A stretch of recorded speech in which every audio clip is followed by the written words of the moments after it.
Este é um relato íntimo, não sobre utopias democráticas, mas sobre as grades invisíveis que cercam a liberdade no Brasil. É uma reflexão sobre as inquietações do nosso tempo. Se conseguimos nos reconhecer nessa narrativa, por que ainda nos custa imaginar um futuro diferente? Antes disso, porém, é preciso fazer uma escolha. O caminho que decidirmos seguir moldará tudo o que virá depois.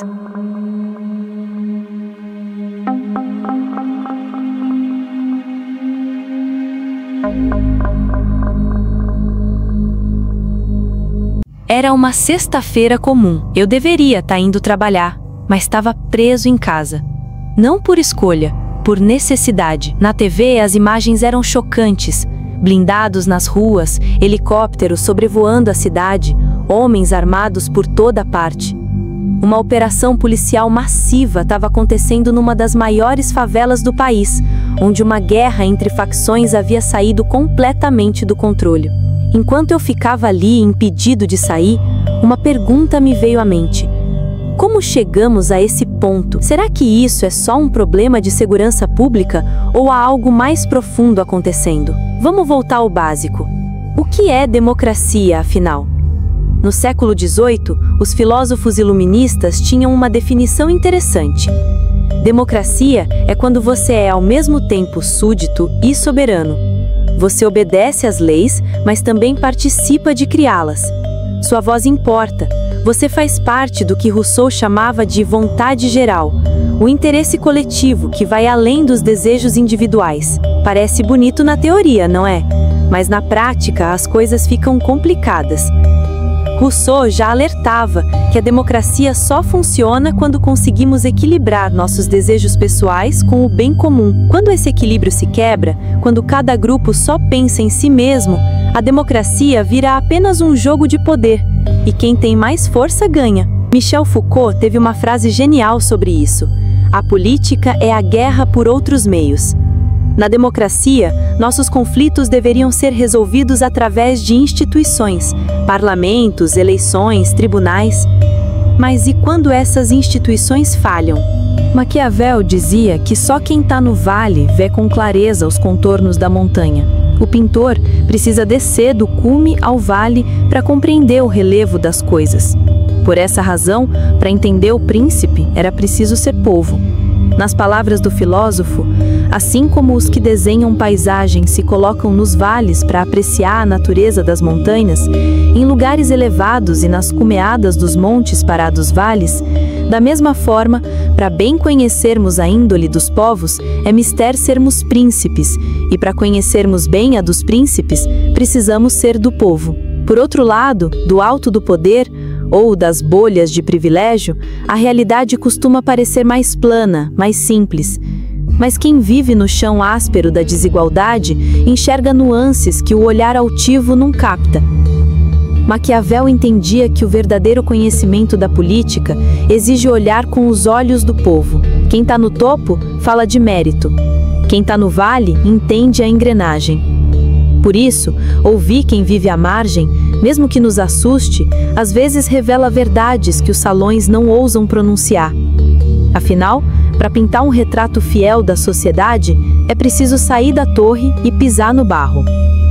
Essa é a explicação para o fato de uma ironia perturbadora. Algumas das análises mais lúcidas sobre nossos problemas sociais vêm de onde menos esperamos.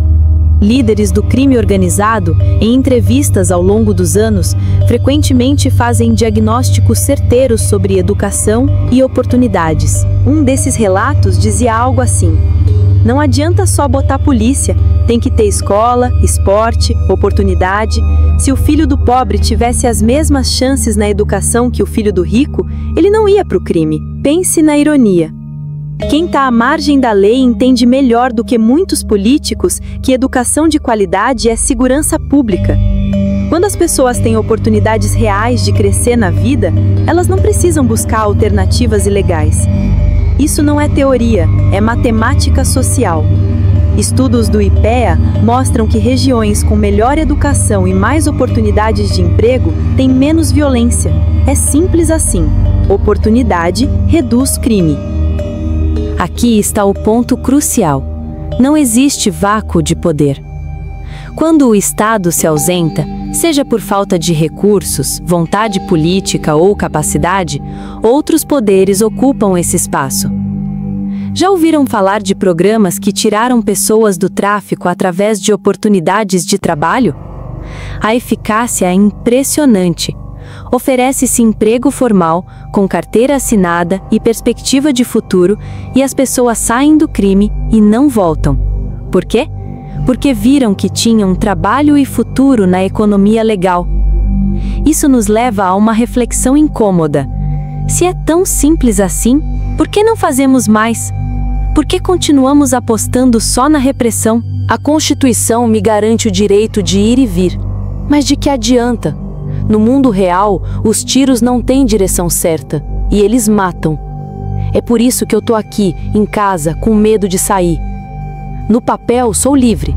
Na prática, sou refém das circunstâncias. E não sou apenas eu. Poderia ser ainda pior. Eu poderia estar lá fora, entre os alvos daquela operação militar. Existe uma diferença abismal entre liberdade formal e liberdade real. A verdadeira liberdade exige condições concretas: segurança, educação, oportunidades, infraestrutura. Sem isso, a democracia se torna uma miragem, um discurso decorado para encobrir a realidade que fingimos não ver, até o dia em que já não conseguimos mais olhar para outro lado, como hoje. Aqui está uma verdade desconfortável. Minha tranquilidade depende do bem-estar coletivo. De que serve uma vida confortável se meu vizinho não tem oportunidades? A violência que me mantém preso em casa não vem do acaso. Ela nasce de causas sociais, e essas causas determinam o que chamamos de liberdade, ou do que sobrou dela. Rousseau estava certo. Somos parte de um todo, e nele, o interesse coletivo não é a simples somatória dos interesses individuais. A ideia de que cada um cuida de si é uma ilusão perigosa. Margaret Thatcher disse que não existe sociedade, apenas indivíduos. A realidade brasileira insiste em provar o contrário. Quando a sociedade se desintegra, todos pagamos o preço. Tributação não é apenas uma questão econômica, é um pacto social intergeracional. Eu pago impostos porque devo minha educação, minha segurança e minha infraestrutura a investimentos feitos por gerações anteriores, e tenho responsabilidades com as gerações que virão. Quando esse pacto se rompe, quando cada grupo só pensa em si, a sociedade racha, e do outro lado da rachadura está o colapso. Aprendemos que há dois caminhos possíveis. No círculo vicioso, há menos investimento social, mais desigualdade, mais violência, menos medo, menos confiança, e o Estado se enfraquece ainda mais. No círculo virtuoso, há investimento em educação e oportunidades, menos desigualdade, menos violência, mais confiança, e o Estado se fortalece. Em qual desses ciclos estamos? Sempre que governos se preocupam mais em sobreviver politicamente do que em construir um futuro coletivo, caímos no primeiro. E quando políticas de austeridade cortam educação, saúde e infraestrutura, o colapso acelera. Foucault dizia que a política é a guerra por outros meios. Mas quando a política falha, a guerra retorna pelos meios tradicionais.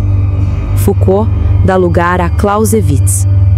E a violência urbana se torna o reflexo de uma democracia que perdeu sua função essencial: canalizar tensões por vias institucionais. Meu confinamento domiciliar é um sintoma de uma democracia doente. Os conflitos já não passam mais pelas urnas ou pelos parlamentos, eles explodem nas ruas. A violência urbana não é apenas um problema policial. Ela é o termômetro de como vivemos em conjunto ou deixamos de viver. Enquanto estava em casa naquela sexta-feira, refletindo sobre tudo isso, cheguei a uma constatação perturbadora. As instituições formais existem, mas sua capacidade de influenciar a realidade está se deteriorando. E sem instituições fortes, o que sobra é a força. A pergunta que fica é: que tipo de sociedade queremos ser? Uma onde alguns ficam presos em casa com medo, enquanto outros ficam presos na pobreza sem saídas? ou uma onde todos tenham chances reais de fazer suas próprias escolhas?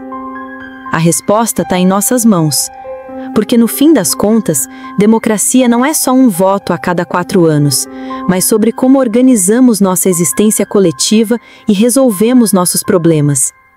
É esse exercício cotidiano de entendimento mútuo que permite transformar liberdade abstrata em concreta. Naquela sexta-feira, fiquei em casa por precaução.